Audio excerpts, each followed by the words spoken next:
ওই ভাই, ডিম আছে ডিম? হ্যাঁ আছে। কত করে? 6 টাকা করে দাম। কেন? রাহুলের দোকানে 5.5 টাকা ডিম আর তোমার দোকানে 6 টাকা কেন? ওই দোকানে হতে পারে, এই দোকানে 6 টাকা দাম। তো তোমার দোকানে বেশি কেন 50 পয়সা? আগে বলো। তুমি ডিম নিতে এসছো না ডিমের দাম জিজ্ঞেস করতে এসছো? আমি ডিম নিতে এসেছি, তাহলে নিয়ে চলে যাও। বেশি তর্ক করে তোমার সঙ্গে আমার কোনো লাভ নেই। তোমার দোকানে এত দাম বেশি, তাহলে কীভাবে নিব? ওই দোকানে নেওয়াই ভালো। আমি অত তর্কে যেতে যাচ্ছি না তোমার সঙ্গে, ঠিক আছে? তোমার যদি কোনো কিছু নেওয়ার দরকার হয় তুমি এখান থেকে নিয়ে চলে যাও দোকান থেকে। আমি তোমার সঙ্গে অত তর্কে জড়াতে চাই না। আর ওই দোকানে এত দাম কম আর তোমার দোকানে দাম বেশি, তাহলে তোমার দোকানে ডিম আমি কিভাবে নিই? ওই দোকানে আমি নেব। তো বন্ধুরা, অনেকই ছেঁচড়া কাস্টমার আছে, তারা দোকানে আসে।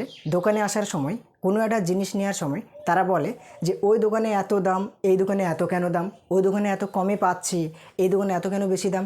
এইভাবে তারা বিভিন্ন রকমভাবে তর্ক করতে থাকে, ঠিক আছে? তো এই জিনিসটাকে ভেবে নিতে হবে। কেউ যদি ডিমের পেটি নিয়ে আসে, ঠিক আছে, মানে পেটি বাজার থেকে নিয়ে আসে, সে যদি 5.5 টাকাতেও দেয় তবুও কিন্তু তার লাভ থাকবে।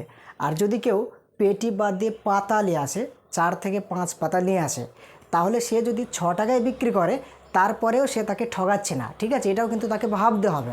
তাই বলে এইভাবে দোকানদারদের সাথে তর্ক করা একবারেই ঠিক নয়।